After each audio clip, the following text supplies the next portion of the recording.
지난 영상에서는 1m의 정의를 말씀드렸는데요. 1m는 광속을 기준으로 정의한다 그랬죠. 광속이 진공속에서 초속 약 3억 미터 대략 그 정도 진행을 하니까, 그러면은 1m는 빛이 진공속에서 대략 3억 분의 1초 동안 이동한 거리, 그렇게 정의하면 되죠. 그것이 지금도 채택되고 있는 어떤 1m의 정의인데, 그러면은 사실 미터를 정의하기 위해서 초가 정확하게 정의가 돼야 되겠죠. 빛이 3억 분의 1초 동안 이동한 거리로 정의를 하려면, 그죠? 그래서 시간의 기본 단위인 초가 먼저 정의가 돼야 됩니다. 그래서 오늘은 그 1초를 어떻게 정의하느냐, 그 말씀을 드릴 거예요. 그런데 시간을 잰다는 것은 기본적으로 어떤 주기적인 운동을 바탕으로 해서 측정을 하는 거죠. 주기적인 운동, 뭔가 이렇게 계속 반복되는 어떤 운동, 그거를 바탕으로 반복되는 운동이 몇 번 일어나냐, 그거를 기준으로 해서 시간을 재게 될 텐데, 우리 인간에게 가장 익숙한 주기적인 운동은 밤낮의 변화, 그리고 계절의 변화, 이런 게 있습니다. 그거는 모두 지구의 주기적인 운동과 관계가 있죠. 그래서 1940년대까지는 1초를 하루 길이의 86,400분의 1 이렇게 정했습니다. 이거는 뭐 간단하게 나오는 거죠. 하루가 24시간이고, 그죠? 그리고 1시간은 3,600초니까 이거 곱하기 하면은, 그러면 3,600을 20배 하면 이게 7만 2천이 되죠. 그리고 3,600을 4배 하면 14,400이 됩니다. 7만 2천에 14,400을 더하면 86,400이 나오죠. 네. 이 정도는 그냥 암산으로 간단하게 계산할 수 있는 분들도 있을 텐데요. 어쨌든 뭐 이렇게 정의할 수가 있습니다. 이거는 이제 지구의 자전을 기준으로 해서 측정을 한 거죠. 그 다음에 1956년에는 1900년 1월 0일 12시 기준 태양년의 3150 몇만 분의 1 이렇게 이제 정의합니다.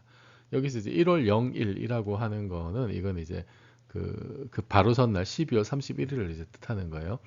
어, 자, 그 태양년 기준으로 이게 이제 1년이 대략 뭐 365일이고, 그럼 거기에 하루가 저게 86,400초니까 곱하기 하면은 대략 한 3,100만 초, 3,150만 초 정도 이렇게 나옵니다. 그럼 그것분의 1 하면 이제 이렇게 1초를 정의할 수가 있어요. 그럼 여기서 1년의 기준을 어떻게 잡느냐라고 하는 게 사실은 조금 문제가 될 수 있어요. 그렇죠? 여기서는 태양년이라고 하는 기준으로 1년의 기준을 잡았습니다. 태양년이 뭔지 한번 알아보도록 하죠. 자, 1년을 정하는 기준은 크게 두 가지가 있는데, 결국은 지구가 태양 주위를 한 바퀴 다 도는 게 1년이잖아요. 그러면 한 바퀴를 다 돌았다라고 하는 기준을 어떻게 잡을 거냐? 거기서 이제 뭐 여러 가지 방법이 있을 수가 있습니다. 자, 여기 이렇게 태양이 있고요. 지구가 이렇게 태양 주변을 공전하는 궤도가 이렇게 있다고 하면은, 한 가지 방법은, 자, 여기 지구가 있는데 저기 멀리 이렇게 별이 이렇게 있습니다. 우측 상단에. 자, 이 아주 멀리 있는 별, 항성, 이 항성을 기준으로 해서 태양이 그 항성의 위치에 왔을 때, 그때부터 한 번 더, 그 다음에 똑같은 항성의 위치에 왔을 때까지 걸린 시간, 지구가 이렇게 이제 한 바퀴 돌아가지고, 그때까지 걸린 시간을 재면은 그게 1년이 되겠죠, 그죠? 요렇게 측정한 1년을 항성년이라고 합니다. 항성을 기준으로 했다. 그래서 이게 365.25641 정도 됩니다, 대략. 또 다른 방법은 뭐가 있냐면은, 지금 이거는 이제 멀리 있는 별을 기준으로 했는데, 지구의 계절의 변화에 맞춰서 1년을 재는 방법이 있어요. 그러니까 보통 기준점을 이제 춘분이나 추분, 뭐 또는 이제 하지, 이런 점을 잡아서 측정을 할 수가 있는데, 춘분이나 추분은 밤낮의 길이가 똑같아지는 때죠. 그다음 하지는 낮의 길이가 제일 길 때고, 그래서 요 때는 그렇게 극이죠. 춘분부터 다음 춘분까지, 뭐 하지에서 다음 하지까지, 그때 걸린 시간을 뭐라고 하냐면은 이제 태양년 또는 회기년이라고 합니다. 이거는 항성년보다 조금 짧아요. 365.2421. 약간 차이가 나는데, 이게 차이가 나는 이유가 뭐냐면은 지구가 여기 이제 그 자전을 하면서, 이게 지금 그 지축이 지금 이렇게 표시가 되어 있는데, 지구가 자전을 할 때 이게 그 팽이처럼 이 자전축이 약간 미세하게 이렇게 돌아갑니다. 그거를 이제 세차 운동이라고 하죠. 그 세차 운동 때문에 이게 약간 돌아가기 때문에 계절의 변화를 주는 거, 이게 충분히냐 하지냐라고 하는 거는 사실은 이 지구가 기울어진 축과 태양과의 관계에서 나오는 거잖아요. 그래서 지구가 이렇게 한 바퀴 도는 동안에 이 자전축이 미세하게 약간 변하기 때문에 그래서 춘분에서 다음 춘분까지 오는데 걸리는 시간이 좀 이렇게 차이가 납니다. 항성년에 비해서 아주 미세하게 차이가 나고 그게 조금 더 짧아요. 그런데 우리 인간의 일상생활에 직접적으로 관계를 주는 거는 항성년이라기보다는 태양년이겠죠.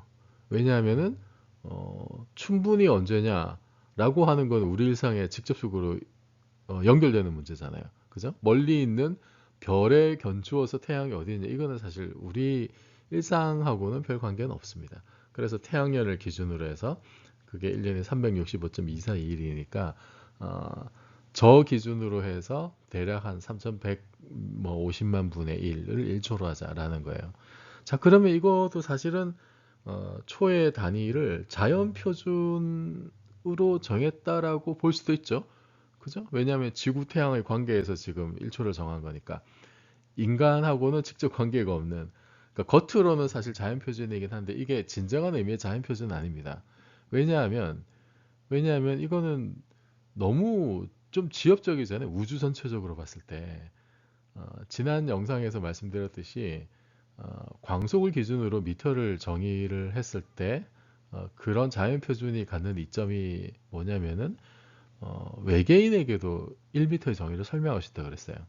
만약에 우리가 지금 태양년 기준으로 1초를 정의하면 이 정의를 외계인에게 설명할 수 있을까? 설명을 할 수 있는데 외계인이 알아먹을 수 있을까? 외계인이 알아먹으려면 태양하고 지구를 얘기해야 되잖아요. 근데 태양하고 지구는 너무나 흔해 빠진 평범한 별과 거기에 딸린 행성이니까 외계인이 알 리가 없습니다. 그 외계인에게 어, 지금 뭐 은하수 은하의 어디 약간 좀 변두리쯤에 있는 어떤 태양이라는 별에 있는 세 번째 행성이 한 바퀴 도는데 걸리는 시간 내에 3150만 분의 1이다. 이건 참 복잡하죠. 복잡하고 태양이 뭔지 지구가 뭔지 알 게 뭐예요, 외계인이. 그래서 이게 겉으로는 자연 표준처럼 보이지만은 실질적으로는 자연 표준이 아니다. 왜냐하면 지구 태양의 어떤 관계, 뭐 지구가 태양 주위를 도는데 걸린 시간, 이게 어떤 우주의 보편적인 원리, 보편적인 성질하고 전혀 관계가 없기 때문이에요. 그죠? 만약에 뭐 옛날에 이제 지구 중심설이 옳았다. 그래서 지구가 우주의 중심에 있고 태양이 그 주위를 한 바퀴 돈다. 그러면 지구는 우주에서 굉장히 특별한 어떤 위치를 점하는 행성이 되는 거잖아요.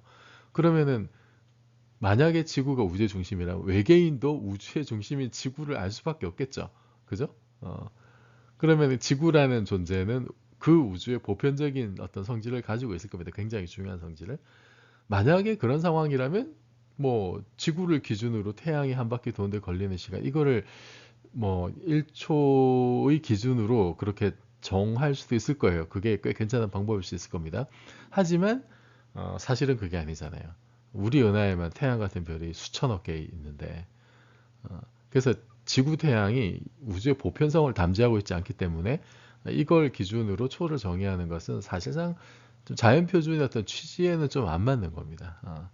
그러니까 1년을 기준으로 1초를 정의하는 것은 그렇게 좋은 방법은 아니라는 거예요. 그래서 1967년이 되면은 1초의 정의가 이렇게 복잡하게 바뀝니다. 세슘 133 원자의 바닥 상태에 있는 두 초미세 준위 사이의 전위에 해당하는 복사의 91억 9263만 1770주기 동안의 시간. 이게 오차가 이제 이 정도인데 지금은 기술이 좋아져서 오차가 많이 줄었을 거고요. 결국은 이 세슘 133이라고 하는 특정 원자의 그 원자 시계를 이용한다는 거죠. 그 이 원자가 가지고 있는 어떤 그 특정한 에너지 레벨이 두 가지가 있는데 예를 들면 양자역학에서 예전에도 한번 소개를 해드렸던 것 같은데요. E2라는 에너지 준위가 있고 E1이라는 에너지 준위가 있다. 그러면 E2가 더 높다고 했을 때 높은 상태에서 원자가 낮은 상태로 떨어질 때 그 에너지 차이만큼 빛을 방출해요. 그 다음에 낮은 상태에 있는 원자에다가 빛을 쪼여주면은 그러면 이 원자가 높은 상태로 이렇게 올라갑니다. 그때 이 공급해준 에너지가 내지는 뭐 방출된 에너지가 이게 그 전자기파의 이 진동수에 비례하거든요. 비례상수는 플랑크 상수고 U가 진동수가 됩니다. 그러면 이거를 이용을 해서 예를 들면은 뭐 세슘 원자가 바닥 상태에 있는데 거기에 전자기파를 쪼여주면서 진동수를 계속 바꿔갔을 때 그때 뭐 굉장히 많은 원자가 이렇게 그 다음 높은 상태로 전이했다. 그러면은 그렇게 많이 전이하도록 만든 어떤 특정한 진동수가 있을 거 아니에요? 그것이 얼마냐면은 대략 92억 번이다라는 거예요. 이걸 이용해서 정확하게 1초를 정의할 수 있고 이거는 양자역학에서 결정이 되는 거기 때문에 지금 이 과정은 이거는 완전한 자연 표준이고 우주 반대편에 있는 외계인도 이 정의를 이용해서 1초를 정확하게 정의할 수 있습니다. 앞서 1초의 정의를 보면 특정한 원소의 두 에너지 준위 사이의 전위에 해당하는 전자기파의 진동수로 정의를 했는데 세슘 133은 대략 한 92억 번이었단 말이에요. 그러면은 진동수가 굉장히 큰 빛을 이용하면은 정밀도가 상당히 높아지겠다. 그렇게 대략 유추할 수 있죠. 그래서 지금 스트론튬 시계가 있는데 이거는 진동수가 430조 헤르츠예요. 조 헤르츠. 이 헤르츠는 1초당 진동 횟수죠. 430조.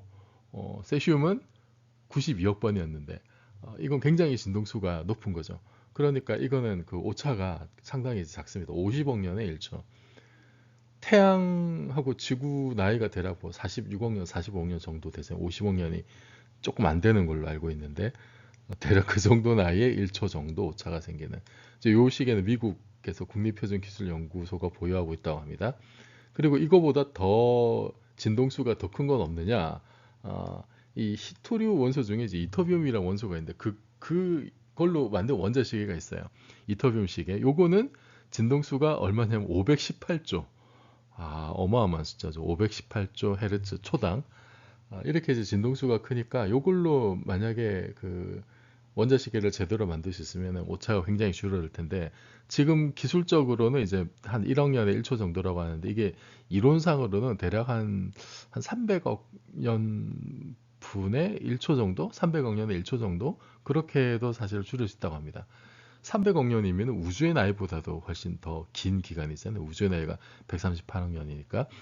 이 이터비움 시계를 우리나라가 2014년에 세계 세 번째로 미국과 일본에 의해서 개발을 했었어요. 벌써 이게 한 10년 가까이 된 일입니다. 우리나라도 굉장히 기술 수준이 높은 거죠. 나중에 이제 뭐 세슘을 기준으로 1초를 정의한 게 좀 정밀도가 너무 좀 떨어진다. 다른 걸로 정밀도가 높은 걸로 바꾸자라고 하면 뭐 스트론튬이나 이터비움으로 바뀔지도 모르겠습니다만 어쨌든 우리나라도 굉장히 높은 정밀도의 원자 시계를 가지고 있다, 개발했다라는 소식을 전해드리겠습니다.